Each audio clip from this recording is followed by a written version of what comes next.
Kagipitan at Pag-asa, Kaiju Number 8, Season 2, Episode 8. Sa pagitan ng labanan at personal na krisis, tumitibay ang loob ni Kafka, habang sina Reno at Iharu ay sumusubok ng katatagan. Sa Episode 8 ng Kaiju Number 8, Season 2, ay mas lalong sumisidhi ang laban kontra sa mga kaiju, hindi lamang sa pisikal kundi pati sa puso at isipan ng mga karakter.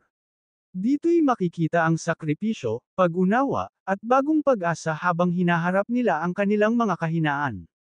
Sa simula ng episode, pagkatapos ng matinding laban sa nakaraang episode, si Reno Ichikawa ay binigyan ng pagkakataon na gamitin ang Number Weapon 6 para talunin mula sa distansya ang isang malakas na kaiju. Ngunit ang paggamit ng sandata ay may malaking peligro, maaring masira ang kanyang katawan kung hindi maingat ang paggamit. Kasabay nito, si Iharu Furuhashi ay ipinakita ang kanyang determinasyon, hindi lamang bilang kasamang kawal, kundi bilang suporta kay Reno. Habang nagpapatuloy ang laban, tumataas ang synchronization ng sandata sa katawan ni Reno, na nagdudulot ng matinding pisikal na strain, pagdurugo sa mata, pagkapunit ng kalamnan, at ang panganib na siya mismo ang masira. Sa isang kritikal na sandali, si Iharu ang nag-ambag ng diversion, inakit niya ang atensyon ng kaiju, upang mabigyan si Reno ng pagkakataon na makapag-concentrate sa kanyang panghuling suntok. Sa tulong nito, nagawang buwagin ni Reno ang core ng kaiju, at tuluyang talunin ito gamit ang sandata. Samantala, si Kafka Habino ay nasa isang panloob na krisis, pinipilit niyang hanapin ang sariling halaga sa labanan, lalo na't nakikita niyang ang mga kapwa niyang miyembro ay umuusad sa pamamagitan ng mga sandata. Nauuso sa kanyang isipan, ano nga ba ang halaga niya, kung hindi niya lubos magamit ang kapangyarihan ng Kaiju Number 8.